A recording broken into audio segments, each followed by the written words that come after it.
आज का video specially उन स्टूडेंट्स और उन एस्पिरेंट्स के लिए हैं जो लोग आईपीएस ऑफिसर बनना चाहते हैं और राजस्थान कैडर लेना चाहते हैं।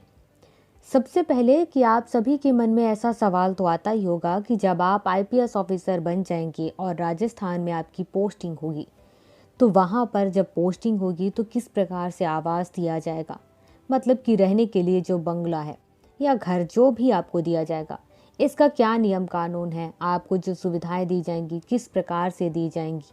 तो चलिए आज के इस वीडियो में आपको वो सारी चीज़ों की जानकारी देती हूँ। जब आप आईपीएस ऑफिसर बनकर राजस्थान में पहुँचेंगे तो वहाँ पर आपको सामान्य प्रशासन विभाग मतलब कि जनरल एडमिनिस्ट्रेशन डिपार्टमेंट की तरफ से एक नोटिफिकेशन दिया जाएगा। उस नोटिफिकेशन में आपका सबसे पहले नाम लिखा होगा, उसके बाद आपके सर्विस का नाम दिया होगा और उसके बाद आप किस पद पर वर्तमान में काम करने वाले हैं यह लिखा होगा। उसके बाद आपके पोस्टिंग एरिया का नाम लिखा होगा और इसके साथ ही आगे यह भी लिखा रहता है कि आपके सेवानिवृत्ति का दिनांक, मतलब कि आप किस दिन रिटायर्ड होंगे, ये डेट भी दिया जाता है। यहाँ पर आपको बताना चाहूँगी कि वह नियम है राजकीय आवास आवंटन नियम 1956। इस नियम के अधीन ही आपको आवास दिया जाता है रहने के लिए। इसके लिए कुछ शर्तें भी होती हैं जो आपको फॉलो करनी होती हैं। अगर आप फॉलो नहीं करेंगे तो उसका नुकसान भी होता है।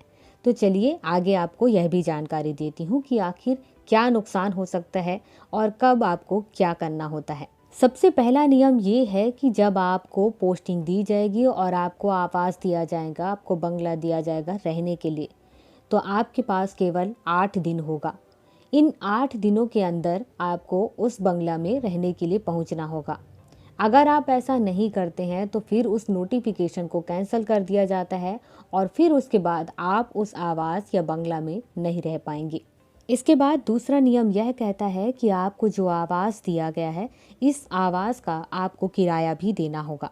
यहाँ पर आपको बताना चाहूँगी कि आखिर राजस्थान में किस नियम के तहत आपको आवास का किराया देना होगा।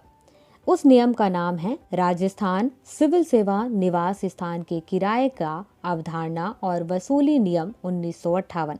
यहाँ पर आपके मन में एक सवाल हो सकता है कि आईपीएस ऑफिसर क्या किराया अपने जेब से देंगे? तो ऐसा नहीं है। सरकार इसके लिए पहले से ही सारी व्यवस्था की होती है कि जहाँ पर भी पोस्टिंग होगी आपकी वहाँ पर रहेंगे और उसका किराया देंगे, तो वो किराया सैलरी के साथ पहले ही दी जाती है। इसके बाद तीसरा नियम ये है कि जब आप रिटायर्ड हो जाएंगे तो उस आवास को आपको खाली करना होगा।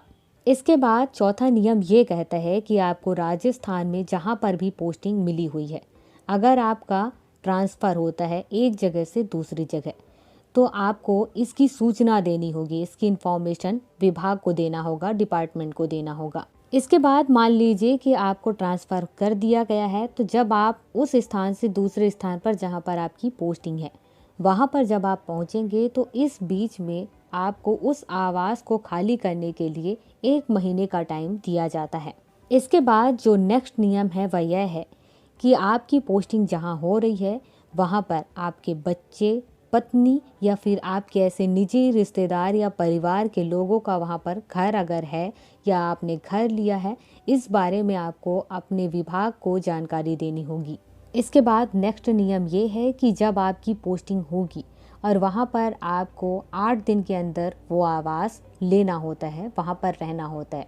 अगर आप ऐसा नहीं कर पाते हैं तो वो नोटिफिकेशन रद्द तो होता ही है, उसके साथ ही आपको 6 महीने तक फिर वेट करना होगा।